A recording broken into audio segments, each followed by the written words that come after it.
Awesome. All right. Well, I'm Louisa Sims, and this beautiful lady is Miss Denise. Let's see if I can get my hand up there. Denise Pantaleon, she's with GRA, and I'm very happy to have her here today.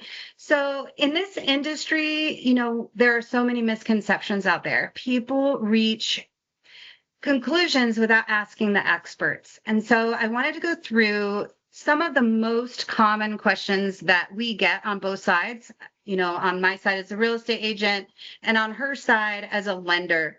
So I'm just going to go right into it. So the first question that people ask a lot is, I really want to buy a house, but I don't have 20%. This actually came up to me yesterday. I had somebody call in and they had roughly about 10%, and they were just devastated because it took them 5 years to save up the funds. So I explained to them, let's connect to a lender because there's all sorts of programs out there, and we definitely don't need 20% down for most people. So Denise, why don't you tell us a little bit about how it works?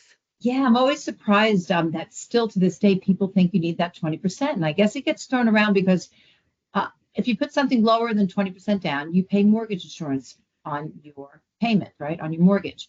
And the reason for mortgage insurance is if you don't put 20% down, the lenders feel like you don't have that much skin in the game. So they require you to carry a small amount of mortgage insurance. It's just part of your payment. It's not that much a month. And this way, if there's a default, the lender has some sort of recourse. So to be clear, the least you could put down on a mortgage down payment is 3%, and that's for first-time homeowners.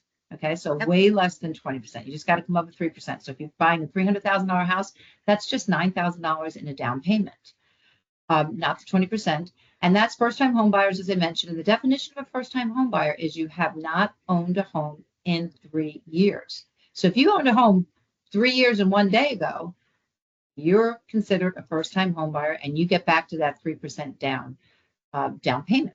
Okay, if you put 20% down, you're not going to have any mortgage insurance, and any increment between that 3 and that 20 will lower your mortgage insurance. So you do not need that much money to get into the house for your down payment. Now, remember, there's also closing costs. Okay, closing costs are one part of the equation, and down payments are the other. So 3% down payment, and then you can count on probably 3% in closing costs. We can cover some of the areas like where you can get that from if you'd like. We'll do that another day. We'll talk about kind of all the other options. The short version is there's a ton of programs out there for people who qualify to get help with closing costs or down payment. And there's a bunch of different ways of doing that, but that is a very lengthy answer. So we will get back to that, I promise, soon with another video.